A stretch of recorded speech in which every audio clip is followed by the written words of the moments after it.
जय श्री ओम नमः सिद्धेभ्य।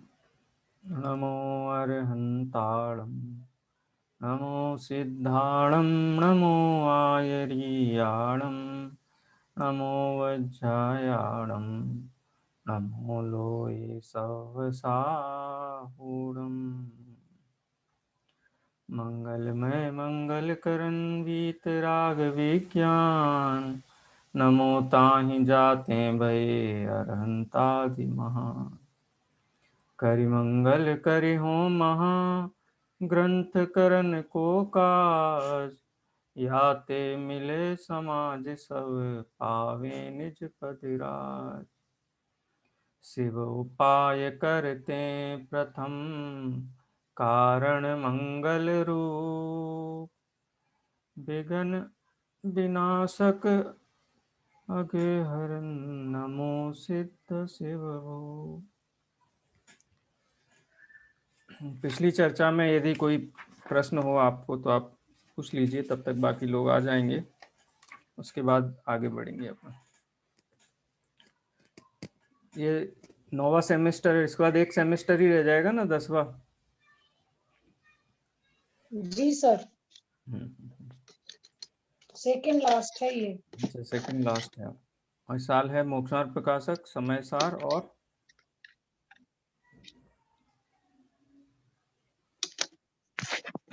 प्रवचन सार नहीं है क्या कोर्स में? है ना सर, है इस बार सर है शायद, इसी बार है ना? बताती हूँ सर। प्रवचन सार है सर। अच्छा अच्छा। और अगले फाइनल सेमेस्टर में क्या क्या है? सर जीवकांड सर है। 9th सेमेस्टर में अभी है मोक्ष मार्ग प्रकाशक, नोमाधिकार प्लस रहस्यपूर्ण चिट्ठी, और समय सार जी का है कर्ता कर्म अधिकार, वही समय सार अनुशीलन से। और तीसरा पेपर है प्रवचन सार गाथा। अच्छा, समरी। गाथा है, सेलेक्टेड है। हाँ, और 20 गाथा विद अमृत चंद्राचार्य टीका। अच्छा अच्छा। और 10वें सेमेस्टर में है नियम सार गाथा समरी। उसमें भी वही आचार्य कुंद कुंद और उनके टी, उसमें मतलब नियम सार जी आ जाएंगे और अष्टपाहुड़ भी है। दूसरा अच्छा, पेपर है अष्टपाहुड़। परिचय है ग्रंथ का, एक तरीके से आप लोग थोड़ा परिचित हो जाएं ग्रंथों से, मूल ग्रंथों से, इस दृष्टि से होगा। और बाकी फिर वो ही है समाधि मरण और गुम्मट सार जीव कांड। ठीक है। अच्छा, प्रकरण से संबंधित कोई चर्चा, कोई प्रश्न? सर ये जो पुरुषार्थ की चर्चा चल रही है ना, हाँ, मैं पुरुषार्थ का प्रयोग बहुत बार उद्यम और पुरुषार्थ का पर्यायवाची टाइप का लगता है प्रयोग। पुरुषार्थ पूर्वक उद्यम करे, मतलब इसको ऐसे भी समझ सकते हैं, आपको शायद आसानी होगी समझने में, कि किसी कार्य का एक निश्चित पुरुषार्थ होता है, उस पुरुषार्थ की दिशा में उद्यम करने पर ही कार्य की सिद्धि होती है। जैसे आपको वो बनानी है, क्या बोलते हैं, हलवा बनाना है, हलवा, तो हलवा मीठा होता है, तो हलवे में मीठा करने के लिए क्या डालना चाहिए? नमक डालेंगे, चलेगा?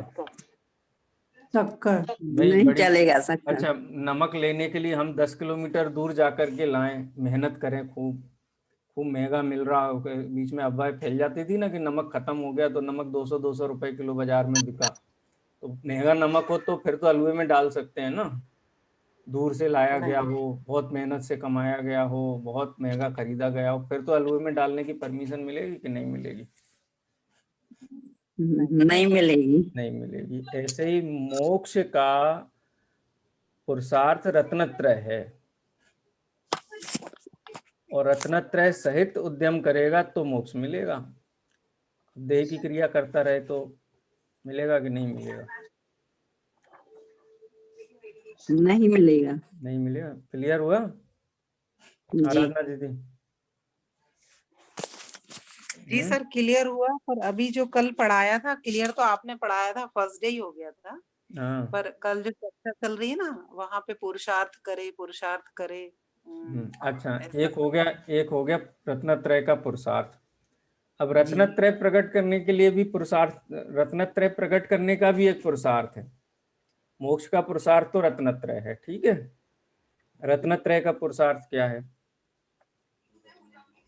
तो रत्नत्रय का पुरुषार्थ है तत्व निर्णय। तत्व निर्णय का पुरुषार्थ क्या है? तत्व विचार। तत्व विचार का पुरुषार्थ क्या है? तत्व श्रवण, उपदेश।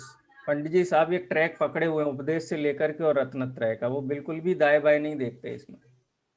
अब कोई ये कहे कि हमने सब तीर्थों की यात्रा की, खूब पूजा विधान किए, तो हमको सम्यक्त्व का अधिकारी मानो ना अब, तो बोलते नहीं। तत्व विचार रहित कितना ही बता दिए तो हम पढ़ लिया ना पहले। क्यों? क्योंकि मोक्ष का पुरुषार्थ रत्नत्रय है और रत्नत्रय का पुरुषार्थ तत्व विचार, तत्व निर्णय, तत्व श्रद्धान। तो दूसरा काम करके ये कैसे सद जाएगा? नमक कितना भी डालता रहे, हलवा कैसे मीठा होगा? कितना भी महंगा डाले, कितना भी संभाल के डाले, कितना भी छान के डाले, डाइवर्ट इधर उधर कुछ भी करके डाले। तो कहने का तात्पर्य है मोक्ष का अधिकारी वही है जो रत्नत्रय प्राप्त करने का उद्यम करता है, पुरुषार्थ से उद्यम करता है। और रत्नत्रय का अधिकारी वो है जो तत्व विचार करता है, तत्व निर्णय करता है, क्योंकि वो तत्व निर्णय तत्व विचार का ही फल है। तो आपको ऐसा लगेगा तो पूजा व्रत आदि तो सब बेकार कह दिया आपने, हैं? बेकार नहीं है, बेकार है या नहीं है इस बात का निर्णय आप करो, लेकिन रत्नत्रय के प्रकट करने के लिए जो तीर्थंकर आदि का उपदेश सुनते हैं, गुरुओं का शास्त्र का स्वाध्याय करते हैं, तो उनके जीवन में निवृत्ति तो आ जाती है, सहज आती है। रत्नत्रय धारियों के जीवन में भी निवृत्ति सहज आती है, और वो भी ये बात जानते हैं कि ये जो निवृत्ति है जड़ की क्रिया है, ये वितराग भाव नहीं होने से है, ये हमें मुक्ति का कारण नहीं है, मुक्ति में बाधक है, उसको बाधक जानते हैं। तो छोड़ दें। अरे छोड़ने करने की बात ही नहीं है, कौन होते हैं हम छोड़ने वाले? देखो पुण्य छोड़ने की तो ऐसे धमकी देते हैं ना कि जैसे बिल्कुल हाथ में ही है शुभ भाव छोड़ना। तो छोड़ दें, व्रत छोड़ दें, शुभ भाव छोड़ दें। बोलो धमकी सी देते कि नहीं, मंदिर जाना छोड़ दें, स्वाध्याय करना छोड़ दें? छोड़ सकते हो? चलो छोड़ो, पाप करना छोड़ो। बोलो कौन कौन छोड़ेगा? छोड़ सकते हैं ना हम? नहीं। ये तो सारी जगत कहता है ना पाप बुरा है, हम तो पुण्य को बुरा कहते तो बुरा लगता है सबको छोड़ने, तो ये धमकी देते कि तो छोड़ दें क्या? पाप को तो सब जैन भी बुरा कहते हैं, शास्त्र में भी बुरा कहा गया है, हम भी बुरा मानते हैं, इसमें तो कोई दो मत नहीं है ना किसी को। पाप के संबंध में है किसी को दो मत? नहीं। तो फिर छोड़ दो। नहीं है, लेकिन पाप को छोड़ने की धमकी नहीं देते, धमकी तो पुण्य को छोड़ने की देते। क्यों? छोड़ सकते हैं? नहीं छोड़ सकते। नहीं छोड़ सकते। नहीं छोड़ सकते। अच्छा, पाप सुख का कारण हो सकता है? नहीं हो सकता। नहीं हो सकता। तो हम मानते हैं पाप को सुख का कारण? नहीं मानते। तो पुण्य तो सुख का कारण है ना? फिर पुण्य तो सुख का कारण है ना?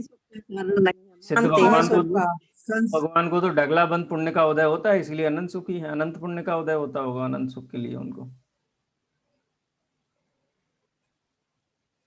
सांसारिक सुख होता है, मोक्ष सुख नहीं। सांसारिक में सुख है का? ये बात तो अपन चर्चा कर रहे हैं। सुख नहीं है, सुख आभास है। भाई सर पे 20 किलो की बोरी रखी हुई थी, सर दुख गया तो उठा के कंधे पे रख ली, तो अब तो निर्भर हो गया ना, कंधे पे रख ली तो कांधे पे रख के निर्भर हो गया। नहीं हुआ कैसे?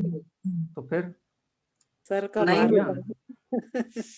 तो हम पाप को जब सुख का कारण, देखो पाप को सुख का कारण नहीं मानते हैं तो भी पाप नहीं छूटता है। तो पुण्य को सुख का कारण मानना छोड़ देंगे तो पुण्य स्वभाव छूट जाएगा उससे? नहीं। हाँ, तो ऐसा क्यों हमको ऐसा लगता है कि हाँ कुछ तो है, कुछ तो है? अरे भाई, पुण्य और पाप ये एक दूसरे के दोनों एक बंद के कारण, ये दोनों नहीं रक्षक हैं, एक दूसरे की रक्षा करते हैं, पुण्य और पाप। पता है आपको? ये सगे भाई हैं। दोनों भाई भाई हैं। हाँ, मनुष्य वाले भाई नहीं है। मनुष्य के भाई भाई तो लड़ जाते हैं, ये नहीं लड़ते। ये दोनों मिलके धर्म को काटते हैं, जीव के सुख को काटते हैं। छूटेंगे पाप, अच्छा भरत चक्रवर्ती तो इतने पुरुषार्थी जीव थे, इतने वो थे, तो उनको तो पाप छोड़ना चाहिए था ना, अविरति तुरंत छूटनी चाहिए थी, उनकी क्यों नहीं छूटी? छूटनी चाहिए थी ना। 5 इंद्रिय के विषयों का सेवन, विजय, यात्रा, परिग्रह। परिग्रह पाप है कि पुण्य? परिग्रह पाप तो छोड़ना चाहिए था उनको। हमको ही खास लगता है कि देखो अगर पुण्य तो के उन्होंने बारे तो में, वस्तु का स्वरूप समझ लिया ना। हाँ तो छोड़ देना चाहिए ना। छोड़ना उनके, देखो छोड़ना किसी के हाथ में नहीं है। हाँ देखो, अपना काम निर्णय करना और समझना है। बगल में कोई बहुत हमारा पड़ोसी है, बहुत झगड़ालू है, बहुत झगड़ालू है, पड़ोस हम छोड़ नहीं सकते, पड़ोस अड़ोस पड़ोस है, हम रहते हैं मकान में, तो क्या करते, समझ लेते हैं कि हाँ ये ठीक नहीं है, बस सुरक्षित दूरी पे रहते हैं बस। तो ऐसे ही पाप और पुण्य ये ठीक नहीं है, ये जीव को दुख देने वाले हैं। एक थोड़ा ज्यादा दुख देता है, एक थोड़ा कम दुख देता है। मतलब 2 पड़ोसी हैं, एक तरफ रहता है वो जाओ बाहर तो बंदूक मार देगा, बिल्कुल जान ही ले लेगा, लेकिन इधर वाला है वो सज्जन है, वो लट्ठी मारता है खाली, वो बंदूक नहीं मारता है। कौन सज्जन है दोनों में?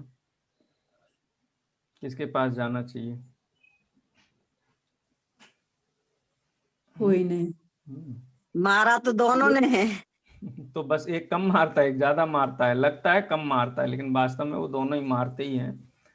इसलिए पाप और पुण्य ये दोनों ही हैं। पाप पुण्य सब नाश के ज्ञान भान प्रकाश, ये जिनमत है। तो हमको पुण्य का आग्रह क्यों, यही हमको समझ में नहीं आता। आप दिनवाणी में कमठ सर आदि ग्रंथ पढ़ो, आचार्यों ने तो कभी पोषण नहीं किया पुण्य का। हाँ पाप से सावधान किया, पाप में मत पड़ना। तो पाप में नहीं पड़ेंगे तो फिर पुण्य में पढ़ने का नहीं कहा है, पाप में नहीं पढ़ना इतना तो कहा है। तो इसका मतलब ऐसा नहीं कि पुण्य में पढ़ो, पढ़ना वहां भी नहीं है। देखो जब पुण्य छोड़ने का उपदेश देते हैं, आचार्य अमृतचंद देव ने समय सार में बात कही है कि मुझे आश्चर्य होता है कि इसको ऊपर चढ़ने का उपदेश देते हैं तो ये नीचे की तरफ दौड़ने लगता है। ये ऊपर क्यों नहीं जाता है, नीचे क्यों जाता है? जब शुभ भाव को छोड़ने का उपदेश देते हैं तो शुद्ध भाव के लिए प्रेरित क्यों नहीं होता है? शुभ भाव को छोड़ करके अशुभ भाव की तरफ क्यों भागना चाहता है ना ख्याल में? तो उपदेश तो ऊपर चढ़ाने के लिए दिया था, लेकिन उसका कहते हैं ना, जैसे पॉलिटिशियन होते हैं ना, वो जैसे हर बात में कुछ ना कुछ पॉइंट निकाल के उसको काट करते हैं, ऐसा ही हम धर्म मार्ग में शास्त्रों में करते हैं। ये कोई नई बात तो है नहीं, कोई कांजी स्वामी आए और उन्होंने नई बात बता दी कि भाई अब पुण्य में धर्म नहीं है, आज अब से, पहले होता था अब नहीं है। आचार्य कुंद ने नहीं कहा। द्वादशांग का अंग नहीं है, वितरागता को धर्म नहीं कहा शास्त्रों में। द्वादशांग में भगवान महावीर ने, सबने तो कहा है, खाली भगवान महावीर ने कहा है, अनादिकाल से यही बात है। हमको नवाई लगती है कि देखो अब ये नया धर्म आ गया, ये पुण्य को ये कहते, पुण्य को ये कहते, पुण्य को ये कहते हैं। अरे पुण्य को ये को किसी ने नहीं कहा, ये तो वस्तु व्यवस्था है। दोनों बंधन है, बेड़ी है, और बंधन में दुख ही होता है, सुख नहीं होता है। लालू यादव तो बहुत सुखी है ना, उसको तो VIP जेल मिली हुई है। सुखी है कि नहीं? नहीं है। रिम्स का जो हॉस्पिटल है रांची में, जो एम्स है, उसका जो डायरेक्टर है, उस डायरेक्टर के बंगले में उसको बंदी बना के रखा गया है। और क्या चाहिए? बंगला चाहिए कि नहीं चाहिए सबको? उससे पूछो। तो उसका लड़का तो, पत्नी तो गाली देती गवर्नमेंट को, हमारे पति को फंसा करके जेल में डाल रखा है, जेल में। तो जेल कहाँ, इतना बढ़िया तो दिया हुआ है बंगला है, इतना तो तुम्हारा खुद का नहीं है, तो फिर क्यों कहते हो कि जेल में डाल रखा है, जेल में डाल रखा है? तो जो जेल में बंद है उससे ही पूछो जेल में कैसा लगता है। लेकिन ये विचित्रता है कि हम जेल में बंद हैं, लेकिन हमको दुख वो जेल दिखाई नहीं देती। हमको 50 कारण दुख के दिखाई दे देते हैं, जो है नहीं वास्तव में, लेकिन जो वास्तव में दुख के कारण है वो दुख के कारण भाषित नहीं होते, इसीलिए अनंत संसार है। फिर की बेड़ी निर्णय ही करना है, अपन कर क्या सकते हैं? निर्णय कर सकते हैं। तो रत्नत्रय मोक्ष का पुरुषार्थ है, तत्व विचार रत्नत्रय का पुरुषार्थ है। तो मोक्ष चाहिए तो रत्नत्रय रूप पुरुषार्थ का, रत्नत्रय के लिए उद्यम करो। रत्नत्रय चाहिए तो तत्व विचार के लिए उद्यम करो।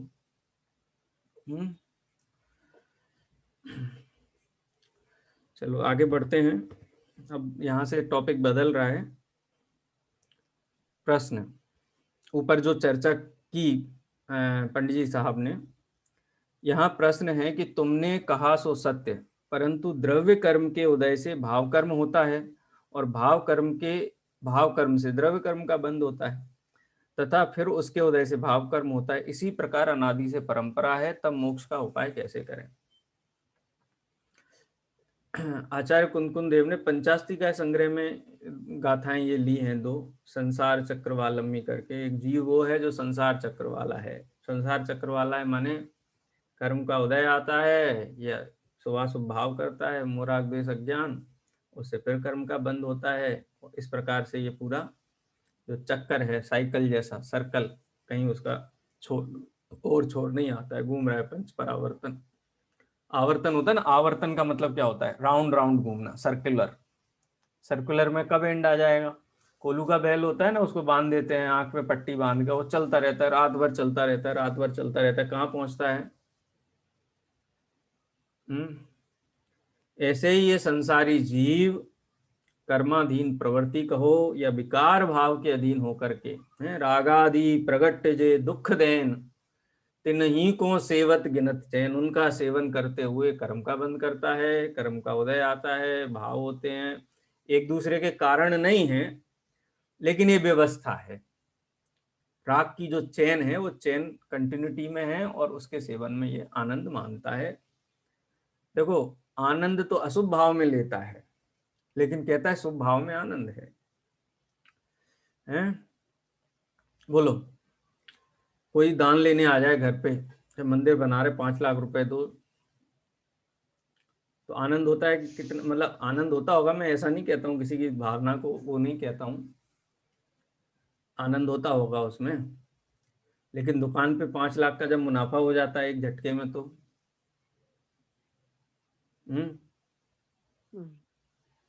मुनाफे का उपभोग तो तुरंत करता है। फिर जो दान राशि उसके हाथ देंगे, धीरे धीरे किस्तों में देंगे, 50-50 हजार देंगे, 10-10 हजार देंगे, 20-20 हजार देंगे।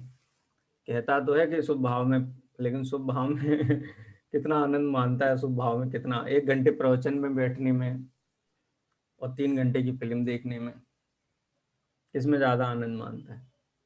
खोटी लड़ाई करता है खाली ये। इसको वास्तव में शुभ भाव की भी पड़ी नहीं है। अगर शुभ भाव की पड़ी होती तो मंदिर, स्वाध्याय हॉल, पूजन विधान के कार्यक्रम, शांति के जो क्षेत्र हैं, वहां पे पैर रखने की जगह नहीं होती। लेकिन बाजार देखो शहर पे हैं। बिल्कुल सही बात है। जब ही तो सर निषेध करने से डरता है ना, जब ही तो कहता कि ठीक है हम छोड़ रहे हैं, क्योंकि इतनी मेहनत से करते हैं और आप उसको भी धर्म नहीं ठहराते हो। नहीं करना तो वो भी नहीं चाहता है। ये तो कुतर्क है, खाली कुतर्क करना है, मेहनत पना दिखाना है। पंडित साहब ने ये बात कही, मेहनत पने के लिए तर्क रखता है, करना वो भी नहीं चाहता है। यदि ठीक से जैसा आगम में देव पूजा, गुरु उपासना, स्वाध्याय, संयम, तप, क्योंकि 8वें अध्याय में आपने पढ़ा है कि जहाँ चरणानुयोग की जो कथन पद्धति, व्याख्यान पद्धति में बात आई कि निश्चय सहित व्यवहार का उपदेश देना चाहिए, लेकिन कोई निश्चय का उपदेश ग्रहण करने कोई तैयार नहीं हो, उसको समझ में ही नहीं आता हो, बाउंसर ही जाता हो, तो मात्र व्यवहार के उपदेश देने के लिए भी पंडित जी साहब ने वहां पे निषेध नहीं किया ना, मात्र व्यवहार का भी उपदेश दो। क्यों? क्योंकि व्यवहार का उपदेश भी परंपरा कसाय का पोषक, मतलब परंपरा से जो कसाय हैं उनके अभाव का पोषक है, माने कसायों का पोषक नहीं है। क्या होगा? ईमानदारी से देव पूजा। माने देव पूजा का मतलब, ईमानदारी का मतलब ये नहीं धोती दुपट्टा पहन के जाके बैठ गए और 1 घंटा पूरा निकाल के आ गए। पूजा माने आराध आदि गुणेशु अनुरागो पूजा भक्ति वा, अनंत के गुणों का विचार करे। ये तो धर्म मानता है ना, शुभ भाव में, शुभ क्रिया में। वो ईमानदारी से करे तो स्वरूप ख्याल में नहीं आएगा। वो भी नहीं करता है ईमानदारी से, तो तर्क करता है। इसलिए पंडित साहब ने कहा कि मात्र व्यवहार का भी उपदेश देना योग्य है, क्योंकि उससे परंपरा कसाय का पोषण नहीं होता है और कालांतर में इसको वस्तु का स्वभाव की थोड़ी भनक लगती है, थोड़ा रस जागृत होता है, तो उसको लगता है कि नहीं, निश्चय का उपदेश है निश्चय का उपदेश माने वस्तु का यथार्थ जो स्वरूप है वो स्वरूप ही वास्तव में हमारे लिए कल्याणकारी, तब उसकी रुचि जागृत होती है। ईमानदारी तो उधर भी नहीं है। रात्रि भोजन करता है, दंगे करता है, अभक्ष भक्षण करता है और झंडा उठा लेता है कि हम पुण्य को नहीं छोड़ेंगे। ये पुण्य का कितना भी निषेध करते रहे सोनगढ़िया, लेकिन हम शुभ भाव को नहीं छोड़ेंगे। कितना शुभ भाव करता है बताओ? बिल्कुल बिल्कुल भी नहीं करता। ठीक है, तो भाव कर्म से द्रव्य कर्म, द्रव्य कर्म से भाव कर्म, ये संसार चक्र वालों का ये चलता रहता है। उनको भी राग आदि में ही रस है ना, और राग आदि पैकेज में मिलते हैं। पैकेज में मिलते हैं माने नारियल चाहिए बाजार में, नारियल कैसे मिलता है? वो इतना बड़ा आता है, इतना बड़ा नारियल, इतना बड़ा, और जब निकालते तो इतना सा रह जाता है। और घर से थैला ले गया, थैले में भी नहीं जाता, पॉलीथिन में डाला है, पॉलीथिन फट जाती। तो भाई जो फेंकना है उसको क्यों लेकर के आए तुम? तो वो तो पैकेज में ही मिलता है। शुभ भाव के साथ अशुभ भाव पैकेज में ही मिलता है। पुण्य के साथ पाप पैकेज में ही मिलता है। ये वस्तु की व्यवस्था है। अज्ञानी मिथ्या दृष्टि जीव कितना भी बाह्य में कितना भी उत्कृष्ट शुभ भाव करे, मतलब जो उसके लेवल का हो सकता है, तो भी बहुभाग पाप का ही बंद करता है। फिर क्यों पाप का बंद होता है? द्रविलिंगी मुनि का उदाहरण पंडित जी साहब ने दिया ग्रंथ में। तो भी बहुभाग क्यों? दर्शन मोहिनी का बंद होगा कि नहीं होगा? चारित्र मोहिनी का बंद होगा। चारित्र मोहिनी में कौन सी प्रकृति है जिसकी बंद विच्छित्ति हुई है? एक की भी नहीं हुई है, किसी का भी हो सकता है। 25 की 25 हो सकती है। यहाँ तो एक भेद है, अनादि मिथ्या दृष्टि की अपेक्षा से तो एक कहेंगे, क्योंकि बंद की तो एक ही है, उदय की 3 है। क्योंकि बंद की अपेक्षा से जो भेद हैं वो 122 हैं शायद, उदय की अपेक्षा से भी कुछ सीमित भेद हैं, और कुल भेद 148 कहे गए हैं। अंतराय का बंद होगा कि नहीं होगा? दर्शनावरण का बंद होगा कि नहीं होगा? ज्ञानावरण का बंद होगा कि नहीं होगा? कि हाँ होगा, सब होगा। तो पुण्य रूप है कि पाप रूप है तो पाप रूप, तो पैकेज में आता है। ये तो अंग्रेजी दवाई की तरह है पुण्य। सही बात है। किडनी फेल कर दे, जान ले ले, इतना भयंकर है। इसलिए दवाई लें कि नहीं लें? दवाई लें कि नहीं लें? दवाई को तो लेना है, पर उसको हे मान के लेना है। हाँ, नहीं लेनी पड़े, अच्छी नहीं है, नहीं लेनी पड़े, नहीं लेने पड़ी बस। हाँ, इस भावना से लेगा तो स्वस्थ होगा। दवाई में ही आनंद मानेगा तो क्या होगा? मल्टीपल ऑर्गन फेलियर हो जाएगा। दूसरे जीव वो होते हैं, ये प्रश्न यहाँ पे यही है कि तो मोक्ष का उपाय कैसे बने? हमने तो यही पढ़ा है कि कर्म के उदय से ही सब व्यवस्था चलती है। दर्शन मोह भी कर्म के उदय से, चारित्र मोह भी कर्म के उदय से, अंतराय सब कर्म के उदय से ही। कर्म बहुत बलवान है, कर्म बड़े बलवान जगत में प्रेरक हैं। कर्म के अनुसार ही जीव को चलना पड़ता है। कर्म से ये बच नहीं सकता है। एक बार पुलिस से बच सकता है, गवर्नमेंट से बच सकता है, कैमरे से बच सकता है, लेकिन कर्म से नहीं बच सकता। इसलिए बिल्कुल कर्म के हाथ में ही सारी, ये बात सत्य भी है, एक अपेक्षा से सत्य भी है। बांधा हुआ कर्म यदि उदय में ना आए तो 14 राजू ब्रह्मांड को शून्य होना पड़े। एक एक समय का परिणाम, उससे बंधने वाला कर्म वो नियम से उदय में आता है। कोई भी कर्म उदय में आए बिना जाता नहीं है। तो निर्जरा होती, निर्जरा कैसे होती है? निर्जरा भी तो सुनी है ना। तो निर्जरा वाले कर्म बिना फल दिए चले जाते हैं। अरे फल दे करके जाते हैं।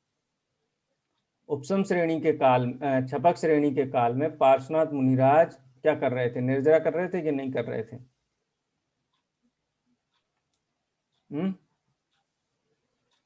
कर रहे थे। हाँ, कैसी निर्जरा हो रही थी? ये अपनी आत्मा में लीन हो रहे थे, यहाँ कर्मों की निर्जरा हो रही थी। निर्जरा कैसी हो रही थी? संबर देव था, कर्म झड़ रहे थे। संबर नाम का देव था, उनके झड़ रहे अग्नि थे, बरस रही थी, पत्थर बरस रहे थे। तो वो कहाँ से आए? वो अग्नि और पत्थर, संवर लाया?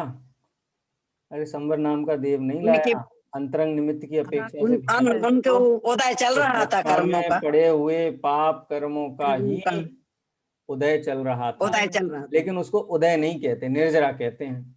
निर्जरा क्यों कहते हैं? बंद की 10 अवस्थाओं में निर्जरा शब्द नहीं है। कर्म की 10 अवस्थाएं है ना, उसमें निर्जरा शब्द है कि नहीं है? नहीं है। उदय और उदीर्णा ही निर्जरा है। उदय और उदीर्णा के काल में जीव उदय से निष्प्रभावी रहे, प्रभावित ना हो तो निर्जरा है, और प्रभावित हो तो उदय कहने में आता है। वो कर्मों की 10 अवस्था में निर्जरा नाम की कोई अवस्था नहीं है। इसका मतलब ये नहीं समझना कि हमने कितना भी अपराध कर लें, कितना भी कर्म बांध लें और उसका उदय क्या हम निर्जरा कर डालेंगे, उदय ही नहीं आने देंगे उसका, तो ऐसा होता नहीं, ऐसी व्यवस्था है ही नहीं वस्तु में। बांधे हुए कर्म का तो नियम से उदय आता ही आता है। अच्छा, उदय का नाम सर निर्जरा कहती। हाँ, उदय में प्रभावी ना हो, उदय में परिणाम ना बिगाड़े, अज्ञानी है उदय आए और परिणाम उसी रूप ना हो। हाँ, मतलब प्रभावित ना हो किसी भी प्रकार से अपने, माने किसी भी प्रकार से। जो ज्ञानी जीव है वो तो आत्म सन्मुख होकर के सुखी हो जाते हैं, कष्ट को तो आनंद है। इसी को तो भाव कहते हैं। हाँ, भावे भावक वाली बात है। कर्म उदय में आते रहते अपनी योग्यता से, आने दो उदय में, हम तो प्रभावित नहीं हो रहे हैं, तो वो निर्जरा कहलाती है। ठीक है। और ये जो यहाँ कहा ना, द्रव्य कर्म से भाव कर्म, भाव कर्म से द्रव्य कर्म, ये संसार चक्र है। तो निर्जरा कैसे प्रकट होती है? तो वो रत्नत्रय से प्रकट होती है। रत्नत्रय तत्व निर्णय से प्रकट होता है, तत्व निर्णय तत्व श्रवण से प्रकट होता है। मोक्ष मार्ग में पंडित टोडरमल जी ने इस अध्याय में निमित्त के रूप में एक ही चीज को खड़ा होने दिया, तत्वोपदेश को, बस। बाकी किसी की चर्चा ही नहीं की, बाकी किसी की चर्चा ही नहीं की यहाँ पे। यानी तत्व विचार, तत्व उपदेश, तत्व निर्णय कितना अनिवार्य है इस जीव को सुखी होने के लिए। नहीं, हम तो ऑप्शन चुनते हैं कि पूजा करें या स्वाध्याय करें। बोलो, पूजा करें या स्वाध्याय करें? पूजा का मतलब वो पूजा नहीं जिसमें हम बिल्कुल भगवान के गुणों का विचार करते हुए 6 द्रव्य 7 तत्वों का जो स्वरूप आ रहा है उसको समझ करके तत्व निर्णय की दिशा में, वो वाली पूजा नहीं। वो अष्ट द्रव्य इधर से काली से ट्रांसफर करना, धोती दुपट्टा पहनना, बाह्य आचरण करना। अब पूजा कर ली, आज स्वाध्याय कल कर ली, तो ऐसा नहीं। तत्व विचार, तत्व निर्णय अनिवार्य है, किसी भी पैकेज में हो, पूजा के रूप में हो, विधान के रूप में हो, शास्त्र सभा के रूप में हो, स्वयं स्वाध्याय के रूप में हो, अथवा स्मरण किए हुए का बार बार विचार करने रूप हो, लेकिन ये अनिवार्य है। इसलिए जो मोक्ष मार्ग का पुरुषार्थ से उद्यम करना है वो ये है। और ऐसा उद्यम करने वाले जीव तत्व विचार, प्रायोगिक लब्धि में क्या होता है जीव को बताओ? प्रायोगिक लब्धि कौन से विधान करने से प्रायोगिक लब्धि होती है? विधान का नाम बताओ। कौन से तीर्थ की वंदना करने से प्रायोगिक लब्धि होती है? कर्मों की स्थिति अंता कोड़ा कोड़ी होती है, बताओ। देशना और प्रायोग्य, देशना और प्रायोग्य। देशना के बिना प्रायोग्य नहीं होती, प्रायोगिक लब्धि नहीं हो तो कर्मंता कोड़ा कोड़ी नहीं होते, और करण लब्धि में नहीं जा सकता। करण लब्धि नहीं होगी तो सम्यक दर्शन, मोक्ष का ये जो की प्राप्ति नहीं होगी, मार्ग ये नहीं होगा। तो उपाय तो है, अब उस उपाय, तो मोक्ष का उपाय कैसे हो उसकी चर्चा पंडित साहब यहाँ करते हैं। देखते हैं अपन समाधान में। कर्म का बंध व उदय सदा काल समान ही होता रहे तब तो ऐसा ही है। मुर्गा पहले आया कि अंडा पहले आया, मुर्गी पहले आई कि अंडा पहले आया, मुर्गी, ये जो बहस है ना, वो ऐसा ही है। भाई तुमने क्यों खोटे भाव किए, विकार क्यों किया? ये कर्म का उदय है। अच्छा, तो कर्म के पास डंडा लेके पहुंच गए, क्यों भाई कर्म क्यों उदय में आए? कर्म ने हाथ उठा लिए, बोले कि इसने खोटे भाव किए। तो फिर अब इसके पास आया, क्यों खोटे भाव किए? बोले कर्म का उदय आया। तो समाधान कब होगा? समाधान हो ही नहीं सकता है। कहीं ना कहीं तो सेटलमेंट करना ही है ना, और सेटलमेंट होता है। सेटलमेंट क्या है कि इस जीव के परिणाम सदाकाल एक जैसे नहीं होते। कर्म का बंध और उदय भी सदाकाल एक जैसा नहीं होता है। तो एक जैसा क्यों नहीं होता है, उसमें इसका उत्तर निकलेगा। कर्म का बंध व उदय सदाकाल समान ही होता रहे तब तो ऐसा ही है, परंतु परिणामों के निमित्त से पूर्वबद्ध कर्म के भी उत्कर्षण अपकर्षण संक्रमणादि होने से उनकी शक्ति हीनाधिक होती है, इसलिए उनका उदय भी मंद तीव्र होता है। देखो, करण लब्धि नहीं हो सकती अगर कर्मों की स्थिति कोड़ा कोड़ी सागर हो, तो करण लब्धि नहीं हो सकती है। तो जीव तत्व चिंतन के बल से सत्ता में पड़े हुए कर्म जो अभी उदय में नहीं आए हैं, न उदय में अभी अगले समय आने योग्य हैं, कोड़ा कोड़ी बाद उदय में आने वाले हैं, उन कर्मों की स्थिति को भी तत्व विचार के बल से अंता कोड़ा कोड़ी कर देता है। वो अंता कोड़ा कोड़ी हो गए, अब उतनी सामर्थ्य है नहीं कि जीव के करण लब्धि को रोकने की सामर्थ्य उनमें हो। माने थोड़ा स्थूल दृष्टांत से ही ये मैं स्पष्ट कर रहा हूं। तो इसका मतलब ये है कि कर्म का उदय तो आया, लेकिन जीव का ज्ञान, ये ज्ञान कर्माधीन परिणमित नहीं होता है, ज्ञान इसका स्वगुण है, स्वाधीन है। चिंतन, निर्णय, तत्व विचार, ये इसकी स्वाधीन प्रवृत्तियां हैं। ये कर्म, कौन से कर्म के उदय से तत्व विचार होता है बताओ? कौन से कर्म के उदय से वस्तु हमें जानने में आती है? किसी के उदय से जानने में नहीं आती है, जीव का स्वाभाविक गुण है। स्वाभाविक गुण की तरफ दृष्टि करने से उदय आते हुए कर्म भी उनका अनुभागहीन हो जाता है, स्थितिहीन हो जाती है। स्वाभाविक परिणति हो तो कर्मों की सामर्थ्य घटती है, कर्माधीन प्रवृत्ति हो तो वो संसार चक्र चलता रहता है। ये सब स्थिति प्रायोग लब्धि में होती है ना सर? हाँ, ठीक है। इसलिए उनका उदय भी मंद तीव्र होता है, उनके निमित्त से नवीन बंध भी मंद तीव्र होता है। इसलिए संसारी जीवों को कर्मोदय के निमित्त से कभी ज्ञानादिक बहुत प्रकट होते हैं, कभी थोड़े प्रकट होते हैं, कभी रागादि मंद होते हैं, कभी तीव्र होते हैं। इस प्रकार परिवर्तन होता रहता है। वहां कदाचित संगी पंचेंद्री पर्याप्त पर्याय प्राप्त की, माने शेष पर्यायों में तो जीव को चांस ही नहीं है तत्व विचार का, चिंतन का, सम्यक दर्शन प्रकट कर ही नहीं सकता है। सम्यक दर्शन प्रकट करने के लिए संगी पर्याप्तक होना चाहिए। संगी पर्याप्तक नहीं है, सम्यक दर्शन की पात्रता नहीं है। अब इसका विस्तार करूं क्या? समझ में आया? टेक्निकल टर्मिनोलॉजी है, संगी पंचेंद्री पर्याप्तक पर्याय। स्पष्ट है सर? पर्याप्तक और अपर्याप्तक के बारे में थोड़ा बता दीजिए। 6 पर्याप्तियां होती हैं, मतलब अधिकतम संख्या की अपेक्षा 6 होती हैं। एक इंद्रिय आदि में 4 पर्याप्तियां भी 4 होती हैं, 6 नहीं होती हैं। भाषा और मन नहीं होता है, ठीक है। नाम मैं बोलता हूं, मुझे कितने ध्यान में है। आहार, मैं बोलूं? आहार, शरीर, इंद्रिय, श्वासोच्छ्वास, भाषा और मन। भाषा और मन, ठीक है। आहार, शरीर, इंद्रिय, श्वासोच्छ्वास और भाषा और मन, 6 पर्याप्तियां होती हैं। अब कितने ही जीव ऐसे हैं कि मरण करके विग्रह गति पूर्ण करके जन्म स्थान पर पहुंचते हैं, माने नए जो जन्म स्थान है वहां पर पहुंचते हैं। हाँ, मतलब जो भी कुल कहो जिसको कहते हैं शास्त्र में, वहां पहुंचा, मतलब नए जन्म स्थान पर पहुंचा। अब वहां पर अंतर मुहूर्त काल में वो पर्याप्तियां पूर्ण करता है।